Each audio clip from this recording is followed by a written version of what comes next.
The world we live in has changed dramatically in the last few months.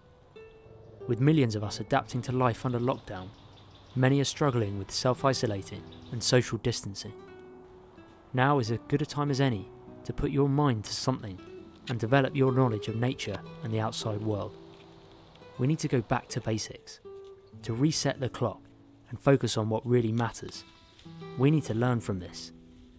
In this video, I'm going to show you 20 survival tips that might help you when you find yourself out in the wilderness.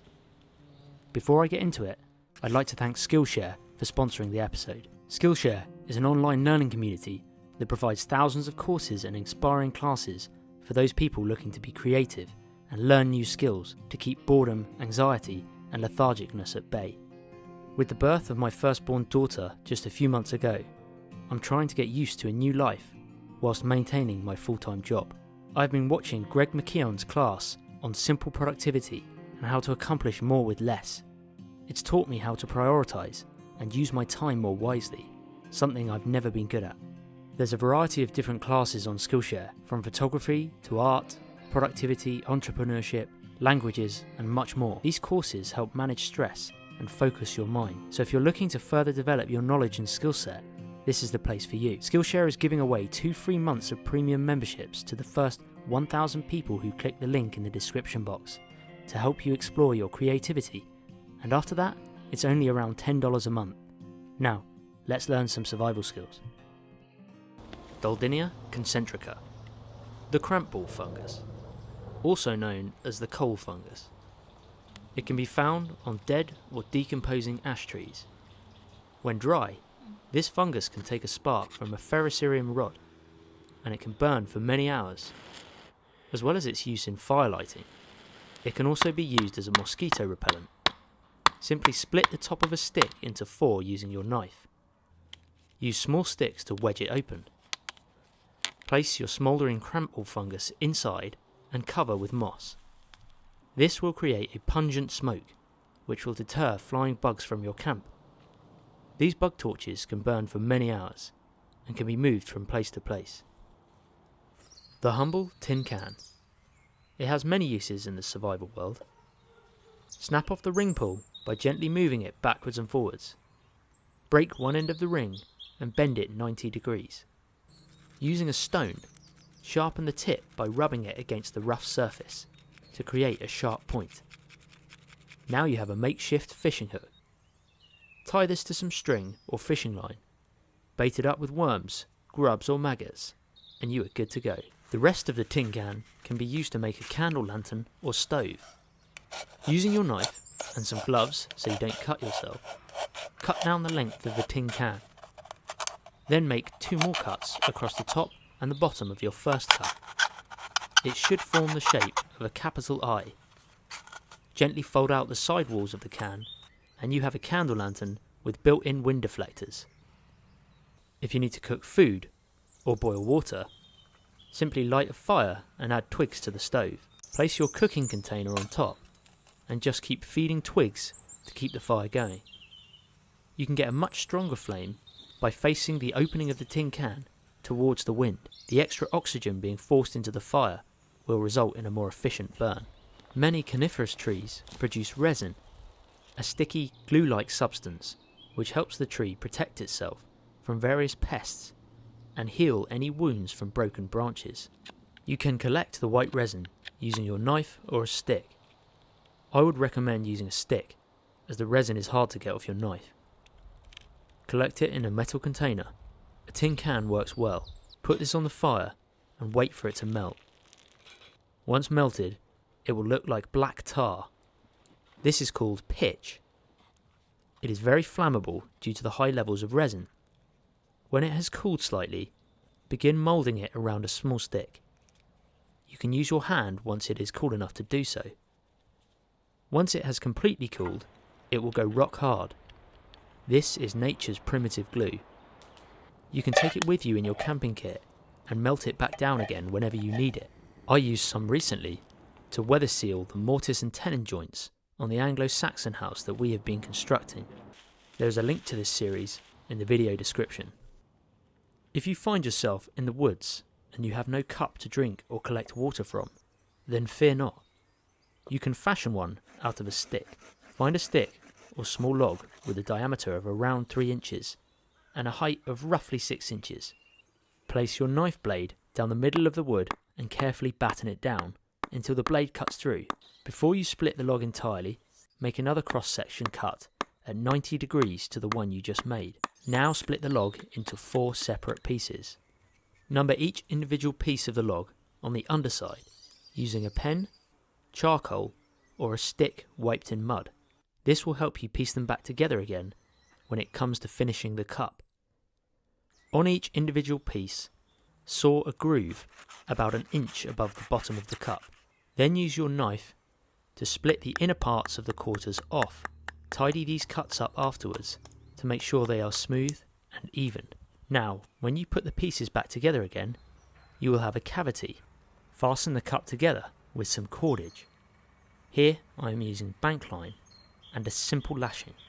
Make a loop, wrap your cordage around this loop, pass the tag end through the loop and pull it down into the lashing. There is a more detailed video on this on my channel. Now the cup is finished. Double check there are no gaps by holding it up to a light background such as the sky. Your cup will definitely leak slightly, as water always finds the easiest route. However, if you submerge it in water for a few hours, the wood will absorb this water, expand and close the gaps. Hand sanitizer is in high demand these days, but it has more uses than just keeping your hands clean from the Rona. Alcohol-based sanitizers contain varying amounts and types of alcohol, often between 60% and 95%. The one I am using here has a high percentage of ethanol, a flammable substance. Squirt some of this gel onto some wood and ignite it with a match or lighter. Although it looks invisible, there is actually a flame there. This is because ethanol burns with a smokeless blue flame that is not always visible in normal light. Hold a couple of sticks above it for a few seconds, and before you know it, you will have yourself a fire. Lord Jesus, there's a fire. Ain't nobody got time for that. If you find yourself in the wilderness and you have no cordage, nature can provide. The roots of many conifer trees grow relatively shallow, even more so in densely populated woodlands, where these trees are fighting for light. Simply use a stick and dig down a few inches until you find a root. Follow the root along and gently pull it up. Take off the rigid outer layer of the root using 2 sticks. This will expose the flexible inner layer. You can make the root even more flexible by further splitting it down with a knife. You can then take this one step further by bashing the roots with a stick to break up the fibres. If you soak them in water for an hour or so, this will make it easier to tie knots with. You can use the root as it is for a simple binding, or you can weave 2 or 3 roots together to make 2 or 3 ply rope. This will be much stronger than just the root on its own. Use the roots to lash sticks together when building bushcraft shelters or making primitive traps. If you can't get a fire going because the wood is wet, split it down to expose the dry inner wood. Using your knife at a shallow angle, gently carve off thin strips like a feather. Keep these feathers on the stick. Place your fire steel or ferro rod against the flat side of the stick and shower sparks onto the thin feathers. Doing it in this way means that you do not flick your wood shavings elsewhere and end up getting them wet.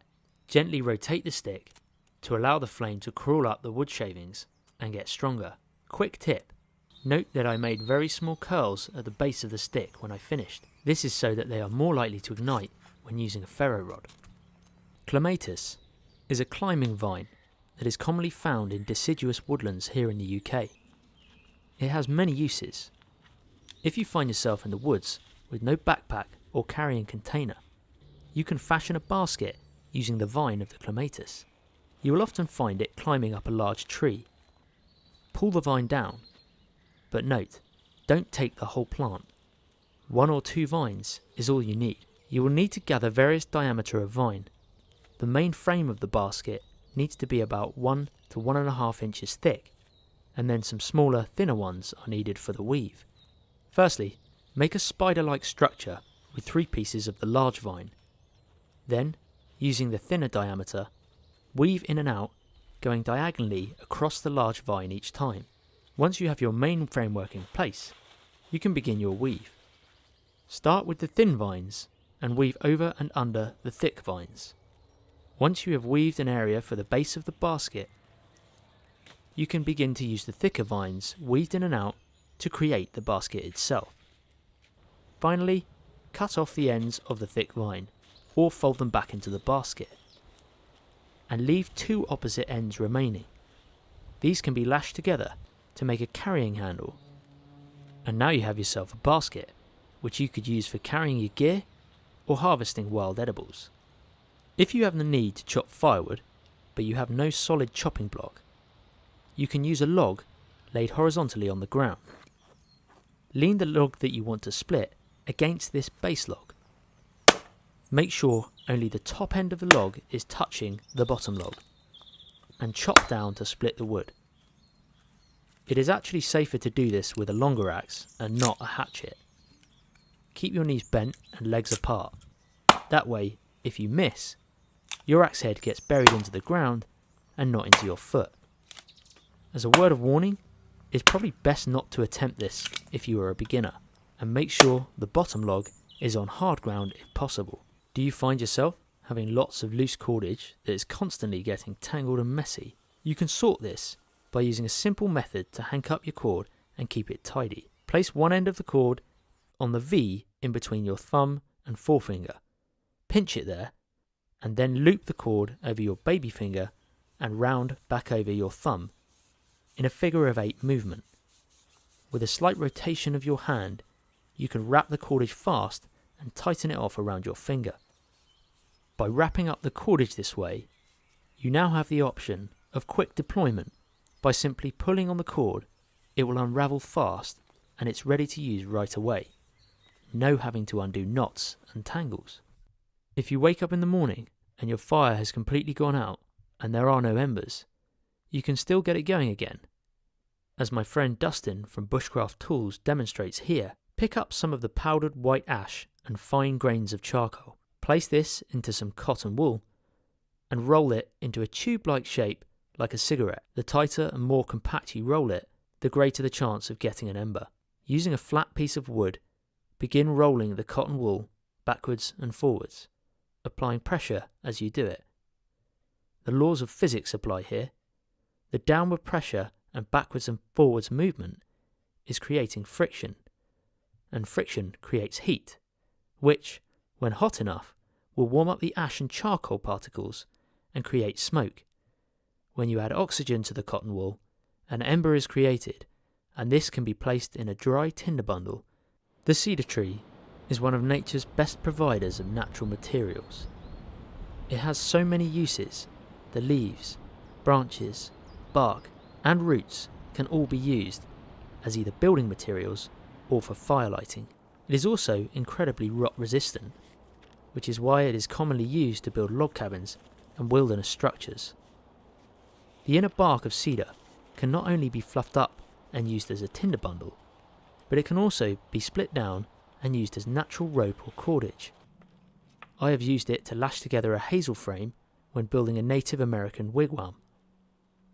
Similar to the tree root, when soaked in water, it helps to create a stronger binding. When the bark is damp and the log is holding plenty of moisture, it can be prized away from the log by hand. You can often peel the bark away from the log in one piece. This incredible resource can be used as roof tiles or shingles. We used cedar bark as the roofing material for our Viking house. If you would like to watch the Viking series, I will put a link to it in the video description. One thing to note when using cedar bark as a roofing material is that once it's peeled, it will start to dry out fast. When it dries, it shrinks. So we kept it wet by putting it in a lake overnight. We also use cedar bark for the roof of our Native American wigwam. It is certainly a resource our ancestors would have used. Potassium permanganate. Pretty lengthy word. It's used for a number of skin conditions, such as fungal infections of the foot, dermatitis, and superficial wounds. but it can also be used to light fire. Sprinkle out some of the powder and pour in some vegetable glycerin, which is also widely used in the food, cosmetics and pharmaceutical industries. It can take a minute or so for the two products to react chemically with each other, but once they do, you will start to see the potassium permanganate bubble and smoke will be released. Soon after, the materials will burst into flame and you have yourself a fire. The lesser spotted dogfish are very common in UK waters. They are voracious feeders and can be caught from the shore or by boat. You can catch them on mackerel, squid, or in fact most sea fishing baits. It is edible, although not eaten as much nowadays. However, the skin of the dogfish is very unique. It has the texture of sandpaper, and it was once highly sought after to use when polishing wood. Word of warning, if you are squeamish, you may want to skip the next part. Once dispatched humanely, you can use a knife and a pair of pliers to peel off the skin of the dogfish. You can then use this skin straight up as sandpaper, or you can dry it out, which makes the denticles in the skin stand out more. This will make it more abrasive. As my dad demonstrates here on the YouTube channel TA Fishing, he's used it straight up and you can see it wearing the wood away. Often, when a head torch is left in a backpack, it bumps around and the torch gets switched on. You open your bag, only to find that the battery on your head torch is flat. Not a good thing to happen during a nighttime survival situation. To help prevent this, flip the battery around so that the positive and negative terminals are reversed. This should stop your head torch turning on automatically. Alternatively, you could add a small piece of blue tack or cut out card to create a gap that will prevent any electrical connection being made. The silver birch tree is one of the most resourceful trees in the world. It is fairly easy to identify, with its silvery white bark being a standout factor. But even when dead and rotting, this tree can still provide a natural resource. When it's decomposing, the tree rots from the inside out, so the bark tends to be one of the last remaining pieces left. If you cut or pull the bark off, you can use it to light a fire, even in the wettest of weather. If you scrape away the outer layer of bark, you will see the red-orange inner layer. This is full of resin, which, when scraped into a dust pile, can take to flame incredibly fast. It also burns hot for a relatively long time, long enough for you to build an established fire. Duct tape, something we are used to seeing in a DIY or hardware store, but this should be one of the first items in anyone's survival kit. It has so many uses. You can use it to build shelters, repair clothing and tents, cover wounds, to name just a few, but one thing that it is great for is firelighting. In this example, I am using Gorilla Tape. You can hold a lighter to the tape itself and it will light easily enough, but what if you don't have a lighter or a match? If you use your knife, you can tear the tape into thin strips. If you bundle these strips together into a ball and shower sparks onto it from a ferrocerium rod, it won't be long before you see a flame. It also burns for a long time, giving you plenty of time to get your fire built up. Beware though, if you are lighting the tape in your hand, the flame will crawl up it fast, and with the tape stuck to your hand, you could burn yourself. Probably best to light this one on wood or the ground. Sadly, plastic bottles are all too common in the wild these days, but they can come in useful in a survival situation. Cut the bottle in half, keep the cap on the top half, gather some moss and put this in first. The cap will stop this falling out. Compress this down and then add grass. Next, add some small stones and then a layer of larger stones. This layering system will help to catch dirt particles from muddy water. With another container, gently pour in the dirty water. The stones will catch the larger particles and the grass and moss will filter out smaller particles. You can already see the difference in colour with the first pour, but after 2 or 3 pours you will really begin to notice a difference. Note that whilst this plastic bottle has filtered the water, it is still not completely safe to drink. You will need to boil the water afterwards in order for it to be drinkable. You can also use wood ash and charcoal from the fire, or sand in part of your filter. Thank you for watching this video.